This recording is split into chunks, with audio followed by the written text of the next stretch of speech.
माता लक्ष्मी को किस श्राप के कारण सबरी बनना पड़ा था। प्रिय भक्तगण, आप सभी का एक बार फिर से स्वागत है। दोस्तों, आपको इस वीडियो में बताने जा रहे हैं कि माता लक्ष्मी को किस श्राप के कारण सबरी बनना पड़ा था। मतलब माँ लक्ष्मी जो थी उन्हें सबरी बनना पड़ा था। और कौन दिया था माता लक्ष्मी को श्राप और किसके श्राप के कारण बनना पड़ा था सबरी। मित्रों, मैं उन्हीं सबरी की बात कर रही हूँ जो आपने आश्रम के बाहर बैठकर हजारों वर्षों तक भगवान श्री राम के दर्शनों की प्रतीक्षा करती रही, जिसकी गुरु मतंग ऋषि थे, जो मतंग ऋषि की शिष्या थी। तो मित्रों, हमारा आप लोगों से निवेदन है कि वीडियो को अंत तक आप लोग बने रहिएगा। यह वीडियो देखकर आपको पता चलेगा कि माता लक्ष्मी को क्यों सबरी बनकर पृथ्वी लोक पर एक आश्रम में रहना पड़ा था, किसके श्राप के कारण माता लक्ष्मी को सबरी बनना पड़ा था। मित्रों, यह तो आप जानते ही हैं कि माता लक्ष्मी जो है वो भगवान श्री विष्णु के साथ, जो कि क्षीर सागर में शेष नाग की सैया पर बैठे हुए हैं, और वही माता लक्ष्मी उनके साथ में बैठकर उनके चरणों को दबाती है, उनके चरणों की सेवा करती है। यह आप सभी जानते हैं। तो दोस्तों, अब कथा को आरंभ करते हैं। एक समय की बात है, भगवान विष्णु जो थे वह कुछ समय के लिए अपने शेष नाग की सैया को छोड़ करके वहाँ से अंतर ध्यान हो जाया करते थे, कहीं चले जाया करते थे, और कुछ समय के बाद में फिर लौट करके आ जाते थे। माता लक्ष्मी यह कई दिनों तक देखती रही। माता लक्ष्मी सोचती है कि पता नहीं प्रभु प्रतिदिन आते हैं और फिर आ भी जाते हैं, फिर किनसे मिलने के लिए जाते हैं, क्या करते हैं। अब यह जानने के लिए माता लक्ष्मी के मन में बहुत ही जिज्ञासा हुई कि हमारे स्वामी रोजाना कहाँ जाते हैं और बहुत समय तक हमसे दूर रहते हैं और फिर हमारे पास आ जाते हैं। हमें जानना चाहिए कि हमारे स्वामी जाते हैं तो कहाँ जाते हैं, और जाते हैं तो मुझको लेकर क्यों नहीं जाते हैं। ऐसा इनका कौन सा भक्त हो सकता है जिससे मिलने जाते हैं, या फिर कोई और बात है, यह मुझे ज़रूर ही जानना चाहिए। एक दिन माता लक्ष्मी ने भगवान नारायण से पूछ बैठी। माँ लक्ष्मी बोली, हे स्वामी प्रभु, आप रोजाना बहुत देर तक गायब हो जाते हो, हमसे दूर चले जाते हो, हमें अकेला छोड़ जाते हो और फिर बहुत देर के बाद मेरे पास आ जाते हो। आज मुझे यह बताइए कि आप कहाँ जाते हो, आपके किस काम से जाते हो। और फिर भगवान श्री हरि विष्णु ने कहा, हे देवी, मैं कहीं भी जाता हूँ, तुम्हें क्या मतलब, तुम यह हमसे क्यों पूछ रही हो। फिर माता लक्ष्मी ने कहा, हे प्रभु, यह मुझे जानना बहुत ज़रूरी है और जानना भी चाहिए, क्योंकि मैं तो आपकी पत्नी हूँ और पत्नी का कर्तव्य है कि वह अपने पति के बारे में जाने कि वह पति कहाँ जाता है, क्या क्या करता है, किससे मिलता है। और इसीलिए स्वामी, मैं आपसे यह सवाल कर रही हूँ और जानना चाहती हूँ कि आप कहाँ जाते हैं और किससे मिलते हैं। तब भगवान हरि ने कहा कि हे देवी, मुझे भी शांति की कुछ इच्छा होती है, मैं कुछ शांति चाहता हूँ और शांति के लिए मैं यहाँ से चला जाता हूँ। फिर माता लक्ष्मी ने कहा, प्रभु, क्या आपको भी शांति की ज़रूरत है। भगवान विष्णु ने कहा, क्यों नहीं, मुझे भी देवी शांति की ज़रूरत है। फिर माता लक्ष्मी कहने लगी, हे प्रभु, आप यह कैसी बातें कर रहे हैं। आप तो जगत के पालनहार और करता धरता हो, इस संसार को आप शांति देने वाले हो, और फिर आप ही शांति की बात कर रहे हो कि मुझे भी शांति की ज़रूरत पड़ती है। हे स्वामी, यह दुनिया जो है आपको रात दिन पूछती है और आपकी ही दिन रात तपस्या करती है, भजन करती है, पूजा करती है। क्यों करती है? शांति के लिए, और आप उन्हें शांति प्रदान करते हैं, लेकिन आपको शांति चाहिए। आज ये मैं पहली बार सुन रही हूँ। और वह शांति कहाँ आपको मिलती है, कहाँ जाते हो? फिर भगवान विष्णु ने कहा, हे देवी, वो बात आपकी सही है कि मैं जगत का पालनहार हूँ, लेकिन मुझे भी शांति की ज़रूरत है। दोस्तों, फिर माता लक्ष्मी ने पूछा कि हे प्रभु, मैं वही तो जानना चाहती हूँ कि आपको कहाँ शांति मिलती है और किसके माध्यम से मिलती है। तब भगवान विष्णु ने कहा, हे देवी, हमारे भक्त हमें पूजते हैं, मेरा ध्यान करते हैं, इसीलिए मैं उन्हें अन्न और धन प्रदान करता हूँ, और भक्तों से ही, संतों से ही मुझे शांति मिलती है। इसीलिए ही मैं किसी संत के पास जाता हूँ और वहीं जाकर के शांति को महसूस करता हूँ, तभी मुझे बहुत शांति मिलती है। फिर माता लक्ष्मी ने कहा, हे स्वामी, आप किस संत के पास में जाते हैं? भगवान श्री हरि विष्णु ने कहा, देवी मैं चित्रकूट में जाता हूँ और चित्रकूट में ऐसे ऐसे संत हैं जो एक लंगोटी में रहते हैं। वे बहुत ही वित्र आत्मा है और मैं उन्हीं के पास में जाता हूँ, उनका सत्संग सुनता हूँ, कुछ अपनी भी कहता हूँ और कुछ उनकी भी सुनता हूँ। मुझे बहुत आनंद आता है अपने भक्तों का, संतों का सत्संग सुनते हुए। और जहाँ सत्संग होता है, जहाँ मेरे भक्त सत्संग करते हैं, चर्चाएं करते हैं, वहीं मुझे बड़ा आनंद आता है और वहीं मुझे बहुत शांति मिलती है और इसीलिए मैं उन संत के पास शांति प्राप्त करने हेतु चित्रकूट में जाता हूँ। तब माँ लक्ष्मी ने कहा, हे स्वामी, आप तो बड़ा ही कपटी हैं। आप अकेले शांति के लिए चले जाते हैं और आप मुझे लेकर के नहीं जाते। मुझे भी लेकर के चला करो, मैं भी देखूंगी आपके संत, आपके भक्त कैसे हैं। मुझे भी बड़ी इच्छा होती है सत्संग सुनने की। देखिए प्रभु, आज आप अकेले नहीं जाओगे, मैं भी आपके साथ चलूंगी। प्रिय दोस्तों, फिर प्रभु श्री हरि ने कहा कि हे देवी, जिस संत के पास मैं जाता हूँ वह संत जो है वो बड़ा ही अटपटा संत है। तुम उनके पास मत चलो, तुम संतों से दूर रहो, फायदा में रहोगी, क्योंकि संतों के चक्कर में मत पड़ो। यह संत जो होते हैं ना, इनका कोई भरोसा नहीं होता, क्योंकि क्या कर बैठे क्या न कर बैठे। इसीलिए संतों से हे देवी लक्ष्मी तुम दूर ही रहो। लेकिन दोस्तों, माता लक्ष्मी जो थी वह कहाँ मानने वाली थी। वह जिद कर बैठी और कहने लगी, नहीं प्रभु, मैं भी आपके साथ चित्रकूट में उन संत के दर्शन करने जाऊंगी और उनका सत्संग अवश्य सुनूंगी। अब भगवान विष्णु को विवश होना पड़ा। माता लक्ष्मी को साथ लेकर के वे भगवान जो थे वहीं चित्रकूट में उन संत जी के पास मिलने को आकाश मार्ग से होते हुए चल देते हैं। जब माता लक्ष्मी और भगवान विष्णु पृथ्वी लोक पर आते हैं, फिर वहां से जैसे ही उन संत ने देखा तो भगवान विष्णु से कहा कि नारायण, यह स्त्री, यह देवी किसको लेके आए हो तुम? अरे दूर रखो इन माताओं बहनों को, यहाँ मत लाया करो, मैं इनसे बहुत दूर रहता हूँ, इन्हें दूर रखो, इन्हें दूर हटाओ, इन्हें लेकर के क्यों चले आए? कौन है यह? तब भगवान विष्णु ने कहा कि महाराज, यह हमारी अर्धांगिनी देवी लक्ष्मी है। यह नहीं मानी तो चली आई। वे महात्मा ने जवाब दिया, ठीक है, मेरे सामने से हटाओ, इन्हें दूर लेकर जाओ, इन्हें दूर बैठा लो, मैं स्त्रियों से बहुत दूर रहता हूँ। माता लक्ष्मी ने जब उस संत को यह कहते हुए सुना तो माता लक्ष्मी जो थी वे सोचने लगी, यह कैसा संत है, यह हमें दूर भगा रहा है।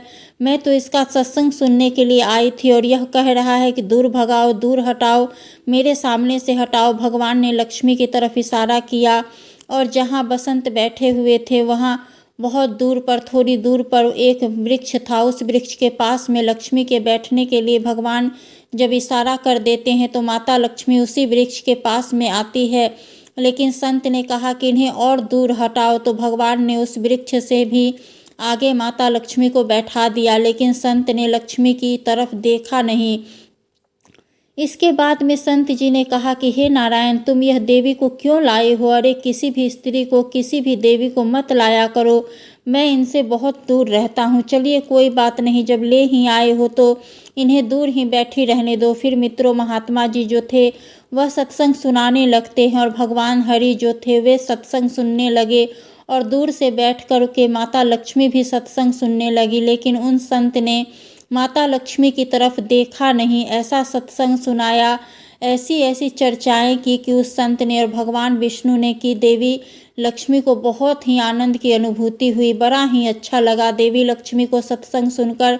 मित्रों, जब सत्संग समाप्त हो गया तो भगवान विष्णु माँ लक्ष्मी को ले करके अपने स्थान पर क्षीर सागर में चले आते हैं। माँ लक्ष्मी ने कहा कि हे स्वामी, आपके यह जो भक्त है, जो संत है, बड़े ही भक्त महात्म है, बड़े ही अच्छे संत हैं, लेकिन बड़ा ही जिद्दी। बताओ हमें कितनी दूर बैठा दिया। अरे मैं तो उनके दर्शन करने के लिए गई थी, पास में बैठ करके सत्संग सुनने के लिए गई थी, लेकिन इतनी दूर मुझे भगा दिया। वैसे वो महात्मा सत्संग बड़ी ही सुंदर, बड़ी ही मीठी सुनाते हैं, हमें बड़ा आनंद आया। प्रभु फिर भगवान विष्णु ने कहा कि हे देवी, मैं तुमको इसीलिए तो समझा रहा था, मना कर रहा था कि संतों से दूर रहो, इनका कोई भरोसा नहीं है कि यह क्या कर बैठे, क्या न कर बैठे, तुम नहीं जानती। राजा, जोगी, अग्नि, जल, इनकी उल्टी रीत, यानी राजा जो होता है उसका भी भरोसा नहीं है देवी। किस वक्त उसका क्या मूड बदल जाए और क्या कर बैठे, क्या आदेश कर दे, किस वक्त किसको फांसी लगवा दे, किसके वक्त किसको मरवा दे, यह राजा का भरोसा नहीं होता है।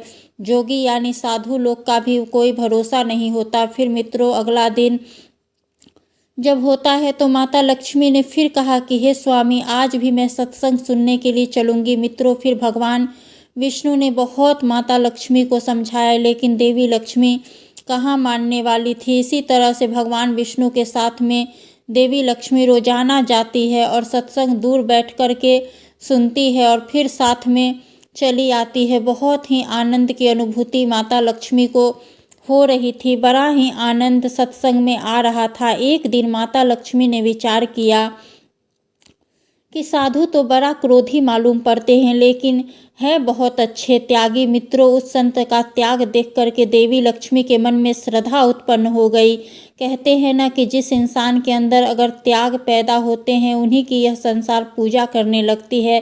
त्याग ही सबसे बड़ी तपस्या है और इस त्याग के कारण ही इस संसार में सभी को समाज में सम्मान मिलता है। और उस संत की भक्ति को देखकर लक्ष्मी के अंदर हृदय में श्रद्धा उत्पन्न हो गई। फिर उन्होंने एक दिन भगवान विष्णु से कहा, हे स्वामी, साधु है तो थोड़ा क्रोधी अटपटे टाइप के हैं, लेकिन उनका त्याग देख करके मेरे अंदर एक बहुत ही अच्छी श्रद्धा उत्पन्न हो गई है। तब भगवान विष्णु ने पूछा, वह कैसी? तब देवी लक्ष्मी कहती है कि प्रभु, श्रद्धा यह हमारे अंदर उत्पन्न हो गई है कि मैं बैकुंठ में ला करके उन संत को अपने हाथों से भोजन बनाकर खिलाना चाहती हूँ। फिर जब यह भगवान विष्णु ने सुना तो कहने लगे, अरे लक्ष्मी, क्या आप पागल हो गई हो? तुम उन संत को बैकुंठ में लाना चाहती हो और उन्हें अपने हाथों से भोजन बना करके खिलाना चाहती हो? क्या पागल हो गई हो? संत के चक्कर में ना पड़ो, इनसे दूर रहो, दूर से ही बैठ करके सत्संग सुन लो, लेकिन इन्हें अपने घर पर ना बुलाओ, इन्हें दावत न दो। मित्रों, बात भी सच है, क्योंकि संतों का कोई नहीं होता। भगवान कहते हैं कि हे देवी, राजा, जोगी, अग्नि, जल, इनकी उल्टी रीति। राजा जो होता है जोगी होता है और जो जल होता है अग्नि होता है। इनका कोई भी भरोसा नहीं करना चाहिए कि कितने वक्त यह उल्टे भाग पड़े। राजा होता है तब भी भरोसा नहीं करना चाहिए राजा का, कितने वक्त क्या मूड घूम जाए, जिसको फांसी लगवा दे, किसको मरवा डाले। जोगी यानी जो साधु होता है, उनका भी कोई भरोसा नहीं होता। थोड़ी देर में तुम्हारी सेवा से प्रसन्न हो जाए और थोड़ी ही सी अगर धोखे से भी गलती तुमने हो जाए तो क्रोध में आकर के श्राप भी दे डाले। इनका ऐसा कोई भरोसा नहीं होता। जल का भी कोई भरोसा नहीं होता, अग्नि का भी कोई भरोसा नहीं होता कि किधर कौन सा मोड़ ले ले, इसलिए इनसे दूर रहो। मित्रों, देवी लक्ष्मी जो थी वह कहाँ मानने वाली थी। भगवान ने लक्ष्मी को समझाने का बहुत ही प्रयास किया, लेकिन माता लक्ष्मी जो थी वह जिद कर गई और कहने लगी, नहीं प्रभु, मैं उस संत को बहुत ही प्रसन्न हूँ और उन संत को बैकुंठ में बुलाना चाहती हूँ और अपने हाथों से भोजन बना करके खिलाना चाहती हूँ। जब माता लक्ष्मी नहीं मानी तो भगवान विष्णु कहने लगे, ठीक है, जब नहीं मानती हो तो कोई बात नहीं। अब फिर जब सत्संग सुनने के लिए अगले दिन जब होता है तो भगवान विष्णु जो थे माता लक्ष्मी को ले करके संत के पास चित्रकूट में पहुंच जाते हैं और रोजाना की तरह सत्संग सुना और सत्संग सुनने के बाद में जब चलने के लिए हुए तो माता लक्ष्मी ने इशारा किया भगवान से, इशारे में कहा, अगर हम इनसे कहेंगे तो यह हमारे क्रोध कर जाएंगे, हमारी बात नहीं मानेंगे, और इसीलिए आप इनसे कहो बैकुंठ में आने को निमंत्रण दो। तब भगवान जो है वह संत के सामने हाथ जोड़ करके कहते हैं कि महाराज, आपसे कुछ कहना चाहता हूँ, अगर आपकी आज्ञा मिल जाए। तो संत ने कहा, कहिए, क्या कहना चाहते हो? तब भगवान ने कहा, हमारी जो देवी अर्धांगिनी लक्ष्मी है वह आपके त्याग को देख करके अंदर एक श्रद्धा उत्पन्न हो गई है। महाराज ने पूछा, कैसी श्रद्धा? तो भगवान ने कहा कि वह बैकुंठ में आपको बुलाना चाहती है और अपने हाथों से भोजन बना करके आपको खिलाना चाहती है। आपको बैकुंठ में चलना पड़ेगा। उस संत ने कहा, अरे नारायण, यह कैसी बात कर रहे हो? ऐसे मैं बैकुंठ में कैसे जा सकता हूँ? बिना मरे हुए व्यक्ति वैकुंठ में जा ही नहीं सकता। इसका मतलब आप हमें मारना चाहते हो, मारने की बात कर रहे हो कि मैं मर जाऊं। मैं अभी मरने वाला नहीं हूँ, मैं भजन करूँगा और बहुत सारा भजन करूँगा। मैं अभी मरूँगा नहीं, जब मरूँगा तब मरूँगा, लेकिन मरने से पहले मैं बहुत भजन करना चाहता हूँ। मैं ऐसे वैकुंठ में कैसे जा पाऊँगा। भगवान ने कहा, आप इस बात की चिंता क्यों करते हो, मैं गरुड़ को भेज दूंगा और गरुड़ जो है वह आपको यहाँ से बुला कर ले जाएंगे और माता लक्ष्मी की भी इच्छा पूरी हो जाएगी। वह अपने हाथों से भोजन बना करके आपको खिला देगी और फिर गरुड़ के द्वारा ही तुम्हें इसी स्थान पर छुड़वा देगी। तुम्हें मारने को मैं नहीं आया, लेकिन माता लक्ष्मी है, उनकी इच्छा आप पूरी कर दो। संत ने कहा, ठीक है, जब ऐसी बात है तो गरुड़ को भेज देना, मैं आऊँगा और माता लक्ष्मी की भी इच्छा पूरी करूँगा। इसके हाथों से बना हुआ प्रसाद जरूर खाऊंगा। मित्रों, फिर माता लक्ष्मी बड़ी प्रसन्न हो जाती है और इसके बाद में माता लक्ष्मी जब अपने महल में आती है तो अपने हाथों से रसोई तैयार करती है। बहुत अच्छी रसोई तैयार की, रोटियां बनाई, दाल बनाई, कढ़ी बनाई, चावल बनाए, बहुत अच्छी तरीका से उन्होंने भोजन तैयार किया। फिर गरुड़ देव के द्वारा उन संत को चित्रकूट से बैकुंठ में बुला लिया। जब वही संत बैकुंठ में पहुंचते हैं तो माता लक्ष्मी जो थी वह थोड़ा साइड में हट गई। भगवान विष्णु ने स्वागत किया, उनके चरणों को धोया और एक बड़ा ही सुंदर आसन बिछाया, उस पर उन संत को बैठा दिया। जब संत को सुंदर आसन पर बैठा लिया गया, इसके बाद में माता लक्ष्मी ने जो अपने हाथों से भोजन तैयार किया था, उसमें चावल भी दाल भी और सब्जी बनाई थी, अपने हाथों से बड़े ही प्रेम भाव से माता लक्ष्मी ने भोजन तैयार किया। अब मित्रों, माता लक्ष्मी जो चाहे वो न हो जाए, ऐसा तो हो ही असंभव है। माता लक्ष्मी जो चाहती है वो हो जाता है। बड़ा ही सुंदर हाथों से भोजन तैयार किया और जब संत जी के सामने परोसा गया और संत जी ने जैसे ही वह भोजन देखा तो उनके दिमाग की फिर सटक गई। भगवान नारायण ने कहने लगे, इसका मतलब है कि यहाँ बुलाकर हमारा अपमान किया गया। भगवान विष्णु ने पूछा, महाराज कैसा अपमान? लक्ष्मी ने इतना प्रेम से भोजन बनाया, इसमें आपका क्या अपमान हो गया? फिर महात्मा ने जवाब दिया, यह कच्चा भोजन, अरे यह कच्चा भोजन संत नहीं खाते हैं। अगर मुझे बुलाकर खिलाना ही था तो पक्का भोजन बनाना चाहिए था, लेकिन मेरे सामने कच्चा भोजन परोस दिया। अब संत को गुस्सा आ गया। मित्रों, आपको बता देते हैं कि जैसे चावल होता है, कढ़ी होती है, रोटियां होती है और भी सब्जी होती है, यह जो होता है इसे कच्चा भोजन बताया गया है। और जो पूरियाँ होती है, कचौरी होती है, इन्हें पक्का भोजन कहा गया है। तो महात्मा वह संत जो थे वह बड़ी और चावल रोटी को देख करके, सब्जी को देख करके कच्चा भोजन कह रहे थे और क्रोध में आ गए। उनके दिमाग ही सटक गया और वे पक्का भोजन की बात कर रहे थे, पूरी और कचौरी के बारे में। माता लक्ष्मी ने कहा, हे महाराज, अगर कोई मुझसे गलती हो गई हो तो क्षमा करना, लेकिन यह तो मैंने बड़ा प्रेम से आपके लिए खिलाने के लिए भोजन तैयार किया है और आप इतने क्रोध में आ गए, इसे कच्चा भोजन कह रहे हो। अरे यह तो भोजन है और मेरे हाथों से बना हुआ है। लेकिन जो संत थे उन्होंने नहीं माना और कहा, मैं ऐसा भोजन नहीं करता। अगर मुझे कराना चाहिए था तो पक्का भोजन बनाना चाहिए था। मुझे तुरंत ही अपने स्थान पर भेज दीजिए, मुझे वापस करवा दीजिए, मैं ऐसा भोजन नहीं खाऊंगा। मित्रों, जब संत के मुंह से ऐसा कहते हुए लक्ष्मी ने सुना तो लक्ष्मी जो प्रेम भाव से भोजन कराना चाहती थी, उन्हें क्रोध आ जाता है और क्रोध में कहने लगी, संत जी, मैं बहुत देर से आपके क्रोध को सहन कर रही हूँ। मैंने इतनी श्रद्धा भाव से आपके लिए भोजन बनाया, आपने अन्न का अपमान किया, आपने मेरे अपमान किया है, मेरे श्रद्धा भाव का अपमान किया है। इसीलिए जाओ, तुम जैसे संत जाति के लिए मैं श्राप देती हूँ कि तुम जैसे संत कभी रोटी पर रोटी धर के नहीं खा पाओगे। जब यह माता लक्ष्मी ने उस संत को श्राप दे दिया और जैसे ही उस संत ने माता लक्ष्मी के मुंह से यह श्राप सुना, तब संत जी का गुस्सा ठंडा हो गया, खुश हो गए और कहने लगे, बहुत अच्छी बात, आपने जो श्राप दिया है वह तो मेरे लिए वरदान बन गया। यही तो मैं चाहता हूँ कि मैं रोटी पर रोटी धर के ना खाऊं, क्योंकि रोटी पर रोटी धर करके ग्रस्त लोग ही खाते हैं और मैं नहीं चाहता हूँ कि मैं संत लोग रोटी पर रोटी धर करके खाए। जब रोटी पर रोटी धर करके खाएंगे तो उनका मन जो है वह भक्ति में नहीं लगेगा, उनका मन जो है चंचल स्वभाव का बन जाएगा। महात्मा जी बड़ा प्रसन्न हो जाते हैं और उसके बाद में कहने लगते हैं, तुम्हारे श्राप को सुनकर के मुझे क्रोध तो नहीं आया, मैं बड़ा खुश हुआ, लेकिन तुमने हम जैसे संतों को श्राप दिया है तो चाहिए लक्ष्मी, हम जैसे संत भी तुम्हारे लिए श्राप देते हैं कि तुम्हें सावर कुल में जन्म लेना पड़ेगा, तुम सावर कुल की बेटी कहलाओगी, यह हमारा श्राप है। और तुमने संतों का आज अपमान किया है श्राप दे करके, और तुम्हें उन्हीं संतों के हजारों वर्षों तक सेवा करनी पड़ेगी, तब तुम्हें कहीं भगवान श्री राम के दर्शन होंगे। उनका अंश माता सबरी थी, यानी माता लक्ष्मी को ही सावर कुल में जन्म लेना पड़ा और वही आकर के सबरी बनी। उन्होंने गुरु मंत्र लेने के बाद में भगवान श्री राम की प्रतीक्षा हजारों वर्षों तक की थी।